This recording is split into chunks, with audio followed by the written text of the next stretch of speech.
This is your Essential Business Briefing. I'm Stephen Carroll. Today, how to help African economies bounce back from the COVID-19 pandemic. This amid warnings of a dangerous divergence between the fortunes of developed and developing countries in the coming years. An international summit of leaders in Paris set a goal of raising $100 billion in funding for Africa via the International Monetary Fund. That's in addition to continuing efforts on debt relief and a new strategy to boost entrepreneurship across the continent. These mechanisms, which allow at the same time loans and seed capital to be issued to African entrepreneurs, are absolutely key. In time, more new mechanisms and contracts will be added, because the key of the model of African growth is this macroeconomic shock, this new governance, but also a mobilization of private investment and massive development of entrepreneurship everywhere in Africa. In a moment, we'll speak to one of the key players in that new alliance for entrepreneurship. But first, let's remind ourselves of the situation facing countries in Africa. The International Monetary Fund says sub-Saharan Africa will be the slowest growing region in the world this year, and that a recovery will take up to 5 years. Before the Paris summit, I spoke to the IMF's managing director. We are on a fork in our road forward.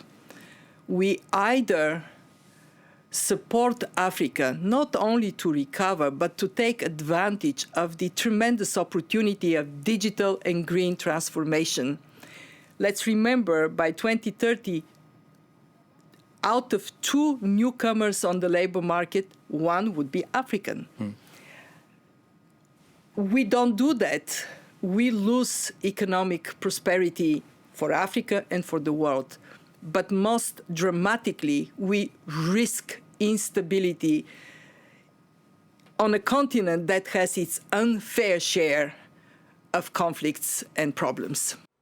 We're joined in studio now by Makhtar Diop, who's the managing director of the International Finance Corporation, which is part of the World Bank Group that focuses particularly on the private sector. Thank you very much for coming in. The IFC is key to this new push to boost entrepreneurship in Africa. We've heard about this alliance for entrepreneurship. How will it work? There is an increasing acceptance that the private sector will be driving this recovery. And there are a lot of actors in that space. A lot of people want to help, and people want to do things to boost the private sector recovery. But it's sometimes not done in a very coordinated way. So the alliance is a way for us to put our resources together, our funding together, our expertise together, to be able to work with the African private sector, but also if people want to invest in Africa from abroad, to be able to accelerate this recovery. $1 billion going into the alliance. Where will that money go? $2 billion. $2 billion. $1 billion will be going to support the small scale enterprises, to take equities, to take risk capital, all these kind of things that are needed to be able to boost the private sector in Africa. Another $1 billion will be going to trade financing. And what we would like to do this time is to emphasize trade financing for African trade. As you know, there is a free trade agreement that has been signed recently. And one of the things that we learn from this crisis is that we need to build a resilient value chain within the continent, so that we take advantage of this free space that has been created.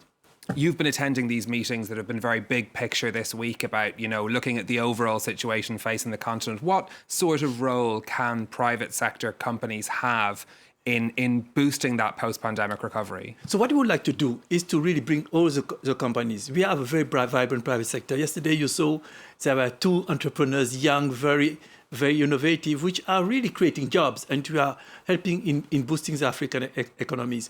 So the idea is to sit with them, to listen to them first of all, to interface them with all the liquidities that we have on the market. Pension funds are sitting on tons of money, institutional investors, and they're looking for opportunity to invest in and do good, to invest in social sectors, to invest in green activities.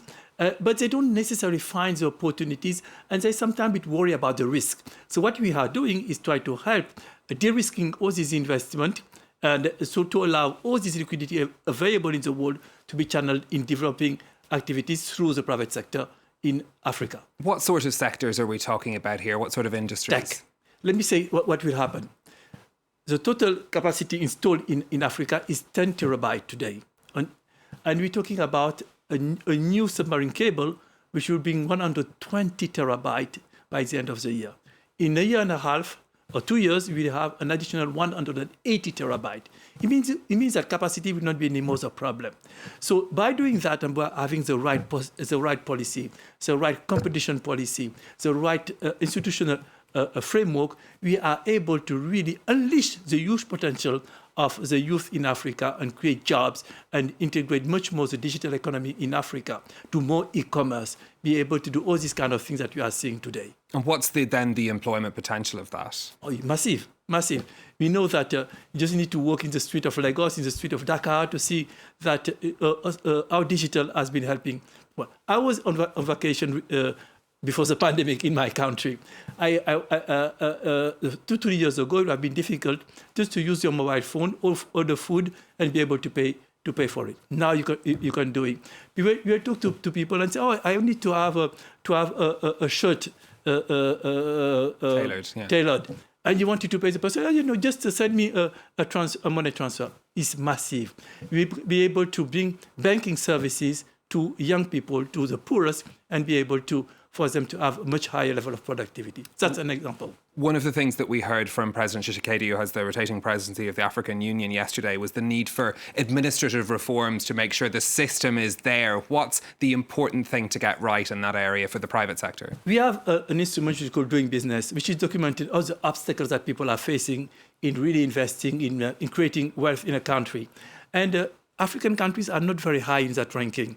So what President Tshisekedi was saying yesterday is that they make sure that we create conditions and reform which improve really the doing business conditions in the country, and that will be reflected in our index.